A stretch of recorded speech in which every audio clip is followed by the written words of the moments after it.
الشيطان الرجيم بسم الله الرحمن الرحيم رب اشرح لي صدري ويسر لي أمري واحلل عقدة من لساني يفقهوا قولي. We were doing Kitab Tauhid by Shaykh al-Islam Muhammad bin Abdul WAHHAB. Today we're going to continue from chapter number 25. And chapter number 25, clarification of types of sorcery, as-Sihr. Imam Ahmad rahmatullah alayhi reported Muhammad bin Jafar radiallahu anhu narrated from Auf bin Hayyan bin al-Ala from Qatan bin Qabisa from his father that he heard Prophet sallallahu alaihi wasallam say, verily al-Iyafa, letting birds fly to foretell events, and at-Tariq, drawing lines on the earth to predict events, and at-Taira, taking sights on some object as a bad omen, are al-Jibt, the sorcery and magic. So innal iyafata wa tarqa wa taira min al jibt. So here it has been elaborated what is a iyafa. Excuse me. Iyafa means letting bird fly to, bird fly right side or left side. They take as a, to do the good or bad. And here, wa tarqa, drawing lines on the earth. Have you ever seen like people, those who believe in such kind of things, they draw lines on the earth to predict the events. They'll write some numbers and some things on the earth. And at-taira, taking sight on some object as a bad omen. Taira. And al-jibt is the sorcery and magic.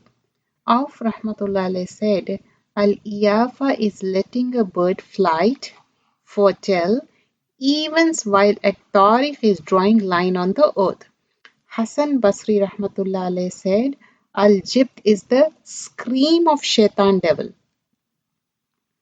The above hadith has been narrated through good chain of narrator and collected by Abu Dawood an-Nasai and Ibn Habban.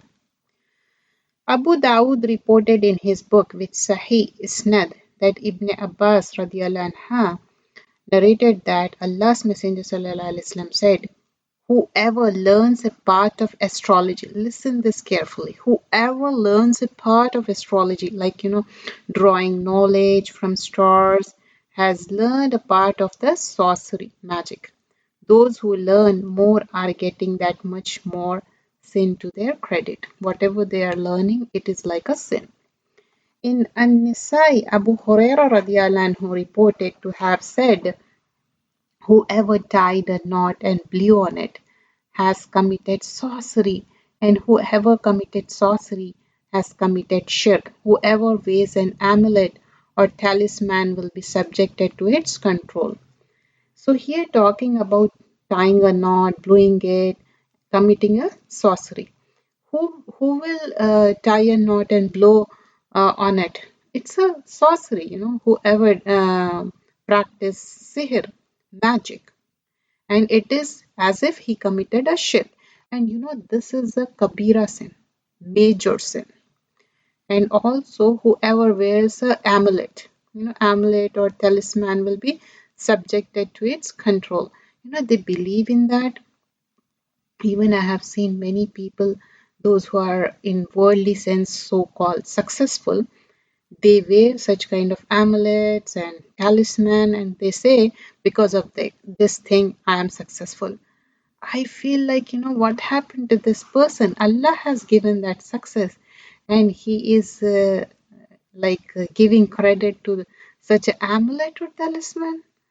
And sometimes they give credit to a certain priest or certain person. Subhanallah, may Allah guide us all.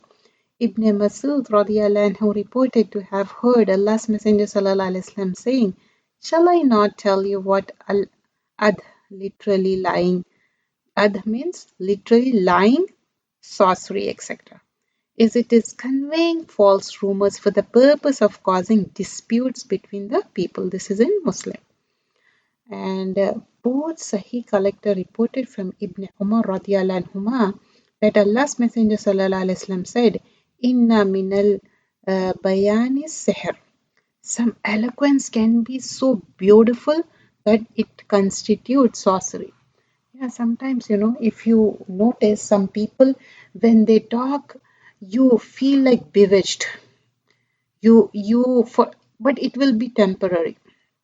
But after a while you realize that some people they have the wordings like a magic, and you feel that you get carried away so beautifully like a sorcery. But after a while you realize that big people they speak very eloquently, but after that when you watch them, like when salah time comes, or when like you see that person in other parties, or when you see that person outside, they are entirely different. You don't feel like he or she is the same person. I'm talking about she because I don't know about he. But when I see some sisters, when they meet in the masjid or any uh, where where we have collectively meeting and having good talk, but later on when I meet them outside in grocery or somewhere else, I can't even recognize them. But when they speak this, they talk in such a manner that I get touched. Oh, they are very nice and they must be practicing so much. But when it comes to really practicing it, I'm talking about Islam, they don't. That was the temporary thing. We get bewitched with their talk because they have that eloquence. And this eloquence of talk also, it's a gift from Allah subhanahu wa ta'ala. Some has that power to speak well, but actually when comes to implementing it, no, they don't. Sorry to say. And unfortunately, children, they watch such people and they started comparing and contrasting and saying, oh, so and so person, they are not doing this. So and so person is not doing this. And they, children, they are very innocent. They don't know. Like we want to guide them to right path, but they see such people and they get misguided with them. Not only misguided, they are confused. They must be thinking why they are not doing it. And certain places they look righteous, and certain places they are other way around. Why is it so? Like two different personalities, and they're confused. And what to answer them? Because our Prophet ﷺ taught us what and how a Muslim should be. He or she should be the same, whether you are in Islamic gathering or outside. There can be a little change, like you should have a dress code for the job or so on and so forth, but not completely like upside down, complete U-turn. You can't do that, right?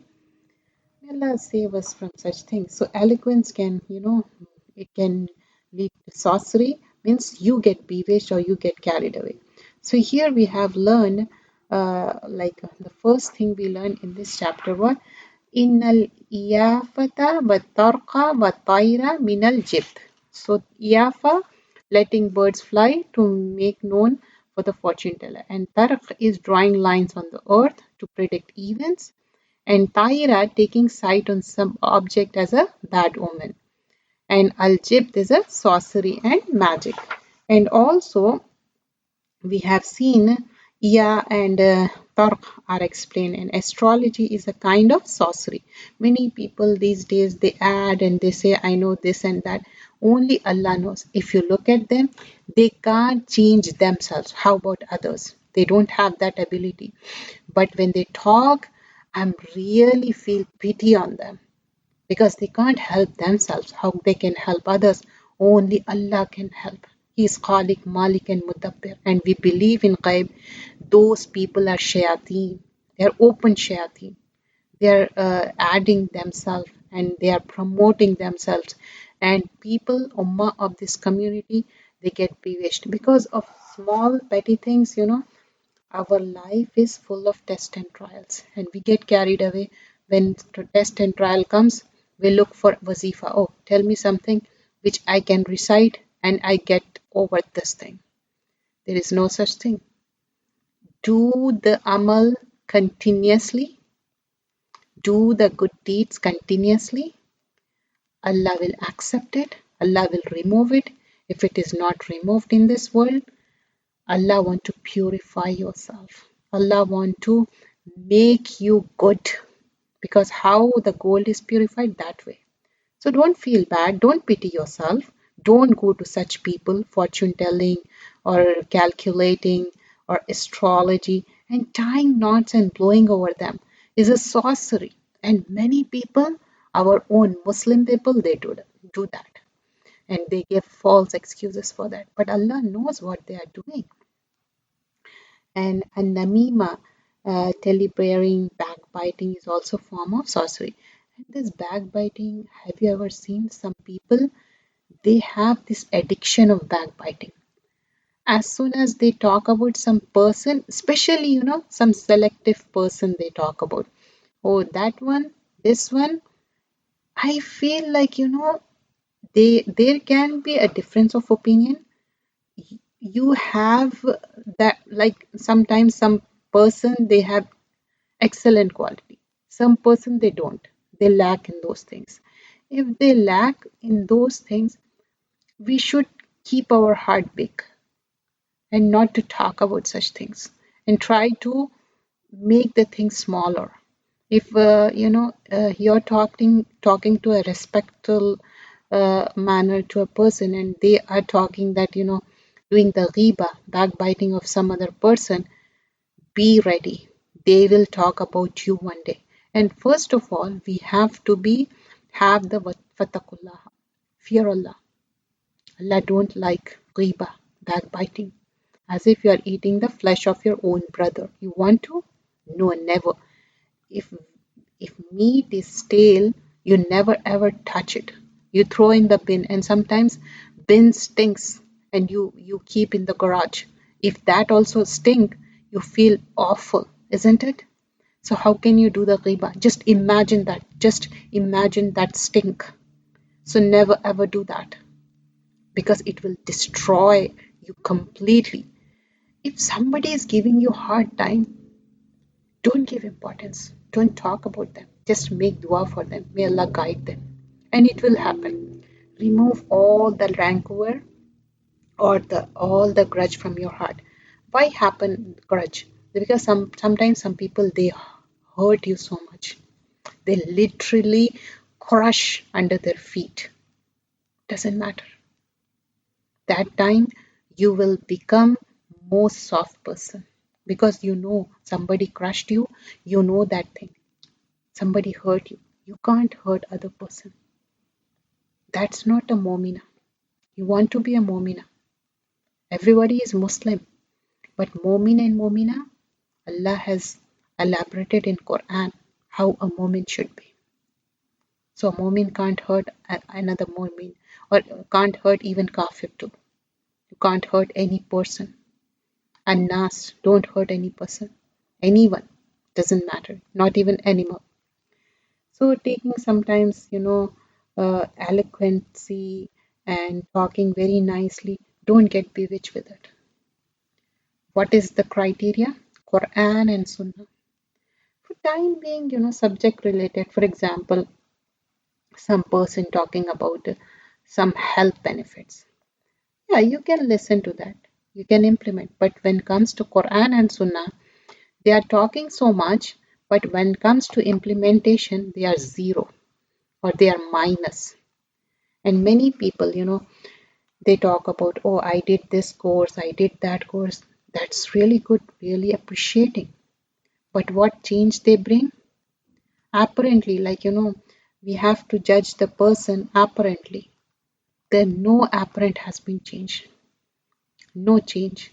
And when come to the salah time, they'll delay the salah time. If you want to see a person, how he behaves, look at his salah. Look at the behavior. Are they really practicing it? When come to practicing it, some people they say, oh, keeping the beard is easy for me. For some people, it's easy for them keeping the beard. For other person, it's not because they always looking in the mirror. They want to look good always. They are not keeping beard just because they think they look odd. Or sometimes they make excuses. Oh, people who have beard, they are not practicing it. But what about our beloved Prophet? We are doing it for the sake of Allah. For the Prophet ﷺ, we are doing ittiba sunnah. Same thing about jilbabs or wearing the coats, covering yourself from top to bottom. They say, oh, if you cover yourself, you hurt people. If few people did that, you're going to tag the whole community? Just you make excuse just to not to do that? That's not correct. We are following Ummahatul Mumineen. Our mothers of believers, they did it. So it's the hukum in the Quran. We are doing for that. Let's move to the next chapter, chapter number 26, on Soothsayer and the like. Have you noticed talking about magic, Soothsayer, and all those things? And I did a book on the sorcery, the sword of black magic. The whole book I did it. It's on YouTube. You can search Afreen Fatima Bintey SAJIDA, and if you look for this book, Sword of Black Magic, ABDUL Valley, the whole thing I explained in detail. You can listen to all the clips. It has all the details, and you can cure yourself. You don't have to go to anyone, because our beloved Prophet ﷺ, he taught us everything, right from waking up from morning to going to the sleep at the night. Everything has been taught. So let's see chapter number 26 on Soothsayer and the like. Muslim recorded in his Sahih from some of the wives, Hafsa of Prophet ﷺ, wife of Prophet ﷺ, Hafsa radiallahu anha, Prophet ﷺ, that he said, whoever goes to fortune teller and ask him something and believe in his word will have his prayer salat rejected for 40 days. Man ata arrafa fasalahu an shay'in. Sala is from asking question, an shay'in, about anything. Fasaddaqahu bima yaqulu. Saddaqa, you believe in that, whatever they say. Bima yaqulu. Lam tuqbalu lahu salatu arba'ina yawma. And your salat will be rejected for 40 days. Allahu Akbar. We don't know, like we are doing salah and we are requesting Allah subhanahu wa ta'ala to have khushu and to accept it. And some of the salah, it will be thrown on your face if it is not accepted. You know that, right? So 40 days salah will be rejected. How devastating is that? Abu Hurairah radiallahu anhu narrated that Prophet sallallahu alaihi wasallam said, whoever visited a soothsayer and believed in his word has denied the revelation of Muhammad sallallahu alaihi wasallam. And also Quran. This is in Abu Dawood. Man ata kahina. Kahin is like, soothsayer. Fasaddaqahu, and you believe bima yaqulu, whatever they say. Faqad kafara, as if you have disbelieved. Bima unzila ala Muhammad sallallahu alaihi wasallam. Whatever revealed on Prophet sallallahu alaihi wasallam. So what was revealed on Prophet sallallahu alaihi wasallam? Quran, then Sunnah. The other four hadith collector and Al-Hakim equally reported this hadith of Abu Hurairah radiallahu anhu and classified it as a Sahih. Whoever visits a fortune tellers or soothsayer and believes in his words has disbelief in what was revealed to Muhammad sallallahu alaihi wasallam. Abu Yala reported a similar hadith from Ibn Masud radiallahu anhum with good isnad, but as a mawquf, untraceable. Imran bin Hussein radiallahu anhu narrated in Marfu hadith that Allah's Messenger sallallahu alaihi wasallam said, he is not from us who seeks omens or has omens interpreted for him a taira, or who practice fortune telling or has its fortune told, or who practice sorcery and magic or goes to have it done for him, or whoever goes to kahin, fortune teller, and believes in what he says has disbelief in what was revealed to Muhammad sallallahu alaihi wasallam. Reported by Al-Bazar with good chain of narrators. So let me explain to you. So whoever takes omens, this is good, this is bad, bad omen, good omen, and taira, that is taira, good omen, bad omen. And whoever practice fortune telling, somebody told you, oh, this thing will happen, that thing, and you believe in it and you do it. And some, they believe in sorcery and magic. You go to that person and you ask, okay, what's going to happen? And how come he is telling those things? Because he has a jinn. And every person has a qareen. Like I have a qareen, you have a qareen. Only Prophet sallallahu alaihi wasallam qareen was a Muslim. But everybody qareen, they will inform the person who is a sorcerer. They will ask our Qareen. He knows everything, like, from my childhood, what I was doing it, and right now what I'm doing. My Qareen knows that. And if I go to sorcerer, they will ask my Qareen and they will tell. So am I surprised with it? No, I'm not. Because they are asking the Qareen and they don't know any ghaib. And that is the thing we shouldn't believe. And this reminds me of Umar Khattab radiallahu anhu, like when he come across the sorcerer, they are so scared, they run away. That's how he was. Subhanallah.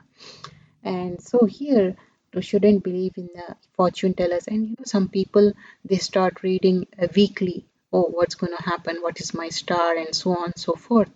That is incorrect. And some people, they start wearing certain kind of bracelets or finger,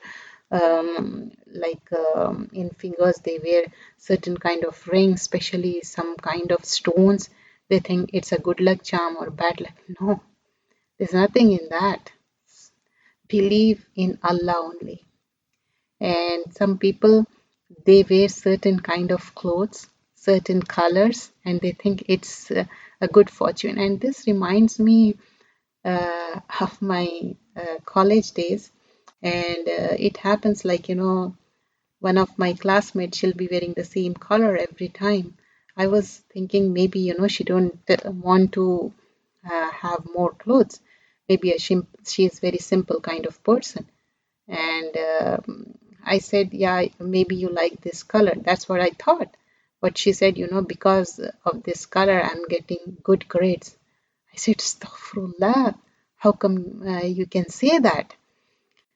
So I was like shocked, because before exams I used to recite all the du'as for the ilm, Rabbi zidni ilma, Allahumma inni as'aluka ilman nafi, all the du'as. And I'll make dua even after writing exams. I always trust on Allah.